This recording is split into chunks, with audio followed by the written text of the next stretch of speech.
ಆರ್ಭಟಿಸ್ತಾ ಇರುವ ಕಡಲು. ಇನ್ನೊಂದೆಡೆ ಪಶ್ಚಿಮ ಘಟ್ಟಗಳ ಹಸಿರಿನ ಸಾಲುಗಳ ಮಧ್ಯೆ ಇರುವಂತಹ ಕರಾವಳಿ ಹವಾಮಾನ ವೈಪರೀತ್ಯದ ತಾಪದಲ್ಲಿ ಬೇಯುತ್ತಿದೆ.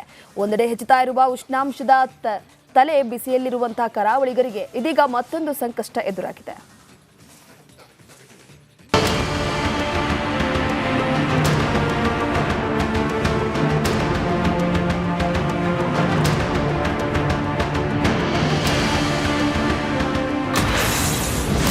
ಕರಾವಳಿಯಲ್ಲಿ ಕಳಪೆ ಗುಣಮಟ್ಟದ ಗಾಳಿ.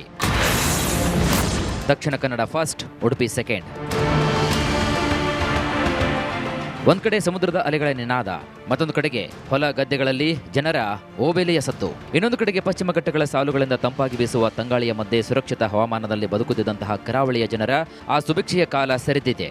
ಅಭಿವೃದ್ಧಿಯ ಹೆಸರಿನಲ್ಲಿ ಪ್ರಕೃತಿಯ ಮೇಲೆ ಕೊಡಲಿ ಏಟು ನೀಡಿದ ಪರಿಣಾಮವನ್ನ ಇಲ್ಲಿನ ಜನ ಇಂದು ಅನುಭವಿಸ್ತಾ ಇದ್ದಾರೆ.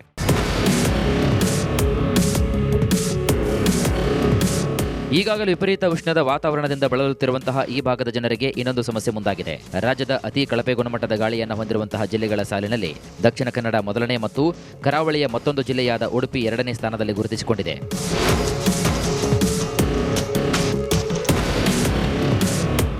ಕಳೆದ 1 ದಶಕಗಳಿಂದ ಕರಾವಳಿ ಭಾಗ ಮತ್ತು ಪಶ್ಚಿಮ ಘಟ್ಟ ಪ್ರದೇಶದಲ್ಲಿ ಅಭಿವೃದ್ಧಿ ಹೆಸರಿನಲ್ಲಿ ಪರಿಸರ ನಾಶ ಎಗ್ಗಿಲ್ಲದೆ ನಡೆದ ಪರಿಣಾಮ ಈ ದಿನಗಳನ್ನು ಈ ಭಾಗದ ಜನ ನೋಡಬೇಕಾದಂತಹ ದುಸ್ಥಿತಿ ಎದುರಾಗಿದೆ. ಜಿಲ್ಲೆಯಲ್ಲಿ ಕಾರ್ಯಾಚರಿಸುತ್ತಿರುವಂತಹ ದೊಡ್ಡ ದೊಡ್ಡ ಕಾರ್ಖಾನೆಗಳಿಂದ ಬಿಡುಗಡೆಯಾಗುವ ವಿಷಕಾರಿ ಉತ್ಪನ್ನಗಳು ಇಂದು ಜಿಲ್ಲೆಯ ಪ್ರಮುಖ ನದಿಗಳಾದ ನೇತ್ರಾವತಿ ಮತ್ತು ಫಲ್ಗುಣಿ ನದಿಯನ್ನು ಸೇರುತ್ತಿದೆ. ಸಮುದ್ರದ ಹೀಟ್ ಜಾಸ್ತಿ ಆಗ್ತಾ ಉಂಟು. ಸಮುದ್ರ ಅಂದರೆ ಒಂದು ನಾವು ಗ್ಲೋಬಲ್ ವಾರ್ಮಿಂಗ್ ಅಂತ ಹೇಳ್ಬೋದು, ಟೆಂಪರೇಚರ್ ವೇಪರೆಂಟ್ ಅಂತ ಹೇಳ್ಬೋದು. ಆದರೆ ನಮ್ಮ ಟ್ರಿವೆಂಡ್ರಮ್ನ ಹಿಡಿದು ಮುಂಬೈಯವರೆಗೆ ಎಲ್ಲ ಇವತ್ತು ನಗರಗಳ ತ್ಯಾಜ್ಯಗಳು, ಇಂಡಸ್ಟ್ರಿಯಲ್ ಮಲಿನಗಳು, ನೀರುಗಳು ನಾವೆಲ್ಲ ಸಮುದ್ರಕ್ಕೆ ಬಿಡ್ತಿದ್ದೇವೆ. ಸಮುದ್ರ ನಿರಂತರ ಹೀಟ್ ಆಗ್ತಾ ಉಂಟು. ಒಂದು ಸಮುದ್ರ ನೀರು ಹೀಟ್ ಆದಾಗ ಅದರ ಇಫೆಕ್ಟ್ ಆಗೋದು ವೆಸ್ಟರ್ನ್ ಘಾಟ್ಸಿಗೆ. ಆಗ ಇಲ್ಲಿ ಆದ ಏರ್ ಪೊಲ್ಯೂಷನ್, ಇಲ್ಲಿ ಯಾವುದೇ ಪೊಲ್ಯೂಷನ್ಗಳು ಅಲ್ಲಿ ನಮ್ಮ ಗಾಳಿಯ ಮೂಲಕ, ಜಲದ ಮೂಲಕ ವೆಸ್ಟರ್ನ್ ಘಾಟ್ಸ್ಗೆ ಮಾಲಿನ್ಯವಾಗಿ ಬರ್ತಾ ಉಂಟು. ಇವತ್ತು ನಾವು ಅನುಭವಿಸಿದ್ರು ಅದನ್ನೇ. ರಾಜ್ಯದಲ್ಲಿ ಹಲವು ದಿನಗಳಿಂದ ಗಾಳಿ ಗುಣಮಟ್ಟದಲ್ಲಿ ಏರಿಳಿತ ಕಂಡು ಬಂದಿದ್ದು, ರಾಜ್ಯದ ಉಡುಪಿ ಹಾಗೂ ಮಂಗಳೂರು ನಗರಗಳಲ್ಲಿ ಕಳಪೆ ಗುಣಮಟ್ಟ ದಾಖಲಾಗಿದೆ. ಇದರಿಂದಾಗಿ ಶ್ವಾಸಕೋಶ ಸಂಬಂಧಿ ಕಾಯಿಲೆಗಳು ಬರುವ ಸಂಭವ ಇದೆ ಅಂತ ಹೇಳಲಾಗ್ತಾ ಇದೆ.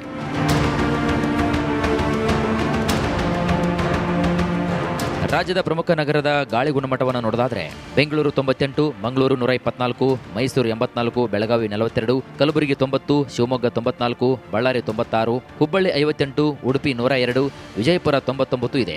ಮಾಹಿತಿ ಪ್ರಕಾರ 0ರಿಂದ 50ರವರೆಗೆ ಉತ್ತಮ ಗುಣಮಟ್ಟವಾಗಿದ್ದರೆ 50ರಿಂದ 100 ಮಧ್ಯಮ, 100ರಿಂದ 150 ಕಳಪೆ, 15ರಿಂದ 200 ಅನಾರೋಗ್ಯಕರ, 200ರಿಂದ 300 ಗಂಭೀರ, 300ರಿಂದ 500 ಅಪಾಯಕಾರಿ ಅಂತ ಗಾಳಿಯ ಗುಣಮಟ್ಟವನ್ನು ಗುರುತಿಸಲಾಗಿದ್ದು, ಅತ್ಯಂತ ಸಮೃದ್ಧ ವಾತಾವರಣವನ್ನು ಹೊಂದಿದ್ದ ಕರಾವಳಿ ಈ ಕಳಪೆ ಹಂತಕ್ಕೆ ತಲುಪಿರುವುದರ ಹಿಂದೆ ಇಲ್ಲಿನ ಜನ ಮತ್ತು ಜನಪ್ರತಿನಿಧಿಗಳ ಪಾಲು ಕೂಡ ಇದೆ.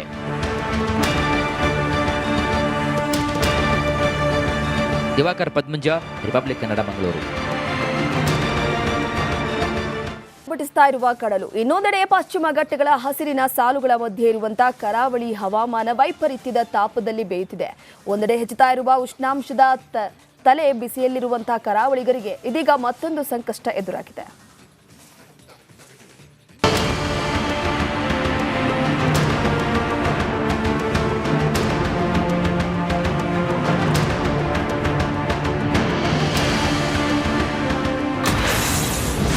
ಕರಾವಳಿಯಲ್ಲಿ ಕಳಪೆ ಗುಣಮಟ್ಟದ ಗಾಳಿ.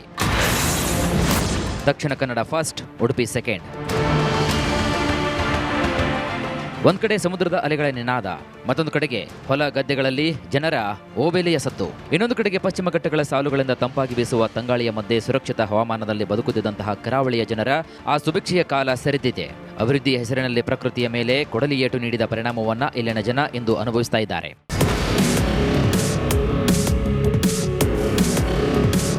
ಈಗಾಗಲೇ ವಿಪರೀತ ಉಷ್ಣದ ವಾತಾವರಣದಿಂದ ಬಳಲುತ್ತಿರುವಂತಹ ಈ ಭಾಗದ ಜನರಿಗೆ ಇನ್ನೊಂದು ಸಮಸ್ಯೆ ಮುಂದಾಗಿದೆ. ರಾಜ್ಯದ ಅತಿ ಕಳಪೆ ಗುಣಮಟ್ಟದ ಗಾಳಿಯನ್ನು ಹೊಂದಿರುವಂತಹ ಜಿಲ್ಲೆಗಳ ಸಾಲಿನಲ್ಲಿ ದಕ್ಷಿಣ ಕನ್ನಡ ಮೊದಲನೇ ಮತ್ತು ಕರಾವಳಿಯ ಮತ್ತೊಂದು ಜಿಲ್ಲೆಯಾದ ಉಡುಪಿ ಎರಡನೇ ಸ್ಥಾನದಲ್ಲಿ ಗುರುತಿಸಿಕೊಂಡಿದೆ.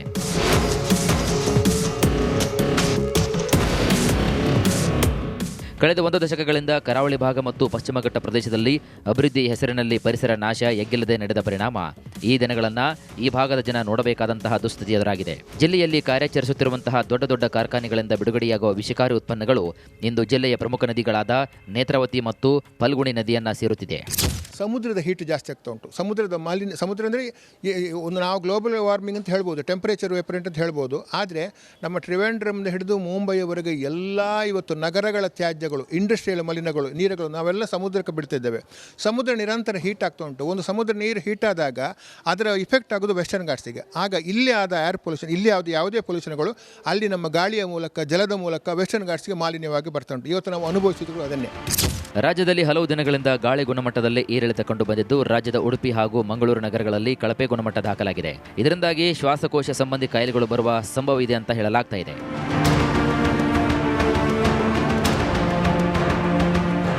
ರಾಜ್ಯದ ಪ್ರಮುಖ ನಗರದ ಗಾಳಿ ಗುಣಮಟ್ಟವನ್ನು ನೋಡೋದಾದ್ರೆ ಬೆಂಗಳೂರು 98, ಮಂಗಳೂರು 124, ಮೈಸೂರು 84, ಬೆಳಗಾವಿ 42, ಕಲಬುರಗಿ 90, ಶಿವಮೊಗ್ಗ 94, ಬಳ್ಳಾರಿ 96, ಹುಬ್ಬಳ್ಳಿ 58, ಉಡುಪಿ 102, ವಿಜಯಪುರ 99 ಇದೆ. ಮಾಹಿತಿ ಪ್ರಕಾರ 0ರಿಂದ 50ರವರೆಗೆ ಉತ್ತಮ ಗುಣಮಟ್ಟವಾಗಿದ್ದರೆ 50ರಿಂದ 100 ಮಧ್ಯಮ, 100ರಿಂದ 150 ಕಳಪೆ, 15ರಿಂದ 200 ಅನಾರೋಗ್ಯಕರ, 200ರಿಂದ 300 ಗಂಭೀರ, 300ರಿಂದ 500 ಅಪಾಯಕಾರಿ ಅಂತ ಗಾಳಿಯ ಗುಣಮಟ್ಟವನ್ನು ಗುರುತಿಸಲಾಗಿದ್ದು, ಅತ್ಯಂತ ಸಮೃದ್ಧ ವಾತಾವರಣವನ್ನು ಹೊಂದಿದ್ದ ಕರಾವಳಿ ಈ ಕಳಪೆ ಹಂತಕ್ಕೆ ತಲುಪಿರುವುದರ ಹಿಂದೆ ಇಲ್ಲಿನ ಜನ ಮತ್ತು ಜನಪ್ರತಿನಿಧಿಗಳ ಪಾಲು ಕೂಡ ಇದೆ.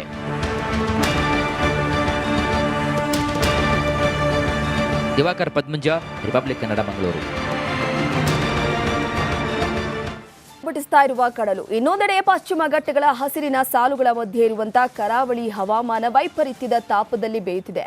ಒಂದೆಡೆ ಹೆಚ್ಚುತ್ತಾ ಇರುವ ಉಷ್ಣಾಂಶದ ತಲೆ ಬಿಸಿಯಲ್ಲಿರುವಂತಹ ಕರಾವಳಿಗರಿಗೆ ಇದೀಗ ಮತ್ತೊಂದು ಸಂಕಷ್ಟ ಎದುರಾಗಿದೆ.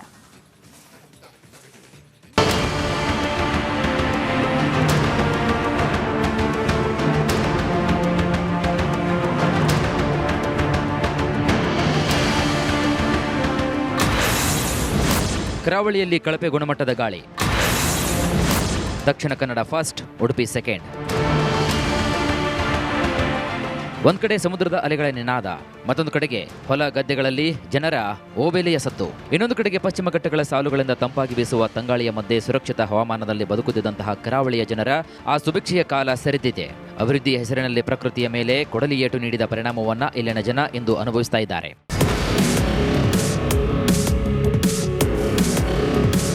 ಈಗಾಗಲೇ ವಿಪರೀತ ಉಷ್ಣದ ವಾತಾವರಣದಿಂದ ಬಳಲುತ್ತಿರುವಂತಹ ಈ ಭಾಗದ ಜನರಿಗೆ ಇನ್ನೊಂದು ಸಮಸ್ಯೆ ಮುಂದಾಗಿದೆ. ರಾಜ್ಯದ ಅತಿ ಕಳಪೆ ಗುಣಮಟ್ಟದ ಗಾಳಿಯನ್ನು ಹೊಂದಿರುವಂತಹ ಜಿಲ್ಲೆಗಳ ಸಾಲಿನಲ್ಲಿ ದಕ್ಷಿಣ ಕನ್ನಡ ಮೊದಲನೇ ಮತ್ತು ಕರಾವಳಿಯ ಮತ್ತೊಂದು ಜಿಲ್ಲೆಯಾದ ಉಡುಪಿ 2ನೇ ಸ್ಥಾನದಲ್ಲಿ ಗುರುತಿಸಿಕೊಂಡಿದೆ.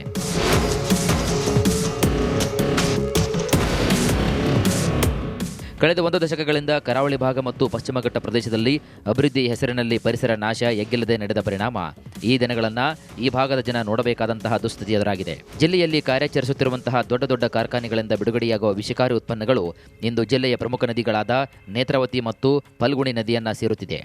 ಸಮುದ್ರದ ಹೀಟ್ ಜಾಸ್ತಿ ಆಗ್ತಾ ಉಂಟು. ಸಮುದ್ರದ ಮಾಲಿನ್ಯ, ಸಮುದ್ರ ಅಂದರೆ ಒಂದು ನಾವು ಗ್ಲೋಬಲ್ ವಾರ್ಮಿಂಗ್ ಅಂತ ಹೇಳ್ಬೋದು, ಟೆಂಪರೇಚರ್ ವೇಪರೆಂಟ್ ಅಂತ ಹೇಳ್ಬೋದು. ಆದರೆ ನಮ್ಮ ಟ್ರಿವೆಂಡ್ರಮ್ನ ಹಿಡಿದು ಮುಂಬೈಯವರೆಗೆ ಎಲ್ಲ ಇವತ್ತು ನಗರಗಳ ತ್ಯಾಜ್ಯಗಳು, ಇಂಡಸ್ಟ್ರಿಯಲ್ ಮಲಿನಗಳು, ನೀರುಗಳು ನಾವೆಲ್ಲ ಸಮುದ್ರಕ್ಕೆ ಬಿಡ್ತಿದ್ದೇವೆ. ಸಮುದ್ರ ನಿರಂತರ ಹೀಟ್ ಆಗ್ತಾ ಉಂಟು. ಒಂದು ಸಮುದ್ರ ನೀರು ಹೀಟ್ ಆದಾಗ ಅದರ ಇಫೆಕ್ಟ್ ಆಗೋದು ವೆಸ್ಟರ್ನ್ ಘಾಟ್ಸಿಗೆ. ಆಗ ಇಲ್ಲಿ ಆದ ಏರ್ ಪೊಲ್ಯೂಷನ್, ಇಲ್ಲಿ ಯಾವುದೇ ಪೊಲ್ಯೂಷನ್ಗಳು ಅಲ್ಲಿ ನಮ್ಮ ಗಾಳಿಯ ಮೂಲಕ, ಜಲದ ಮೂಲಕ ವೆಸ್ಟರ್ನ್ ಘಾಟ್ಸ್ಗೆ ಮಾಲಿನ್ಯವಾಗಿ ಬರ್ತಾ ಉಂಟು. ಇವತ್ತು ನಾವು ಅನುಭವಿಸಿದ್ರು ಅದನ್ನೇ.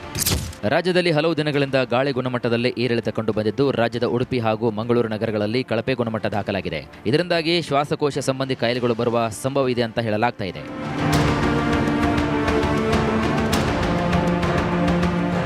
ರಾಜ್ಯದ ಪ್ರಮುಖ ನಗರದ ಗಾಳಿ ಗುಣಮಟ್ಟವನ್ನು ನೋಡೋದಾದ್ರೆ ಬೆಂಗಳೂರು 98, ಮಂಗಳೂರು 124, ಮೈಸೂರು 84, ಬೆಳಗಾವಿ 42, ಕಲಬುರಗಿ 90, ಶಿವಮೊಗ್ಗ 94, ಬಳ್ಳಾರಿ 96, ಹುಬ್ಬಳ್ಳಿ 58, ಉಡುಪಿ 102, ವಿಜಯಪುರ 99 ಇದೆ.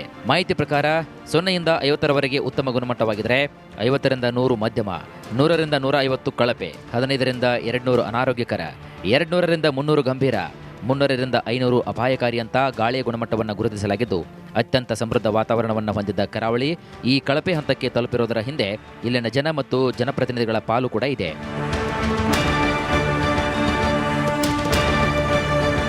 ದಿವಾಕರ್ ಪದ್ಮಂಜ, ರಿಪಬ್ಲಿಕ್ ಕನ್ನಡ, ಮಂಗಳೂರು.